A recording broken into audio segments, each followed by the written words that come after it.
নিশ্চয় আপুনিও এটা প্ৰেমৰ সম্পৰ্কত আছে, কিন্তু এটা কথা আপুনি বাৰু কেতিয়াবা মন কৰিছেনে যে প্ৰথম আপোনাক ভাল পাওঁতে বা প্ৰথম আপোনাক বিয়া পাতি আনোতে আপোনাৰ প্ৰিয়জনে আপোনাক যিমান মৰম কৰিছিল, আচলতে যিমান আপোনাৰ কেয়াৰ লৈছিলে, কিন্তু লাহে লাহে সম্পৰ্কটো আচলতে পুৰণি হোৱাৰ লগে লগে সেইবোৰ যে মৰম নাইকিয়া হৈ গৈছে।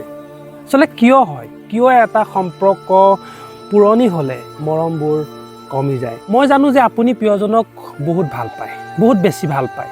সম্পৰ্কটো যিমানেই পুৰণি হৈ গৈছে আপুনি প্ৰিয়জনক সিমানেই বেছি ভাল পাবলৈ আৰম্ভ কৰিছে, আৰু তাৰেই সুযোগ গ্ৰহণ কৰিছে আপোনাৰ প্ৰিয়জনে। কাৰণ আপুনি প্ৰিয়জনক ইমানেই ভাল পোৱা দিছে, ইমানেই ভাল পোৱা দিছে, আৰু সেই ভাল পোৱাত আচলতে বিৰক্ত হৈ প্ৰিয়জনে আপোনাক এভইড কৰিছে।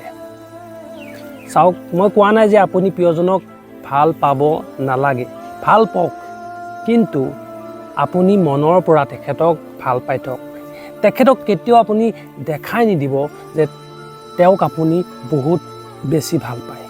আৰু যেতিয়াই প্ৰিয়জনে আপোনাৰ কথাটো গম পাব যে তেওঁ মোক বহুত বেছি ভাল পায়, তেতিয়াই আপোনাক এভইড কৰিবলৈ ল'ব।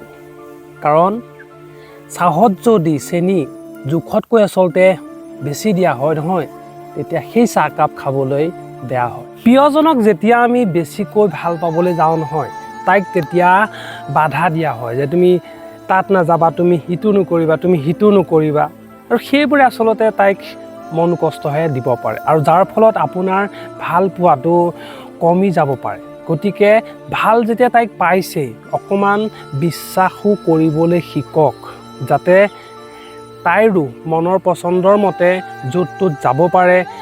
আচলতে তেওঁ যিখিনি বন্ধুবৰ্গ আছে সিহঁতৰ লগতো আপোনালোকে কথা পাতিবলৈ সুবিধা দিয়ক, কাৰণ সকলোৰে এটা অধিকাৰ থাকে। আপুনি যে এজনী ছোৱালীক ভাল পালে বুলিয়ে অকল আপোনাৰ লগতে যে ফোনত কথা পাতি থাকিব লাগিব তেনে কোনো কথা নহয়। তাইৰো কিছুমান অধিকাৰ আছে, তাইৰো কিছুমান আচলতে কাম কৰিবলৈ মন যাব পাৰে, সেইবিলাক কাম তাইক কৰিবলৈ দিয়ক।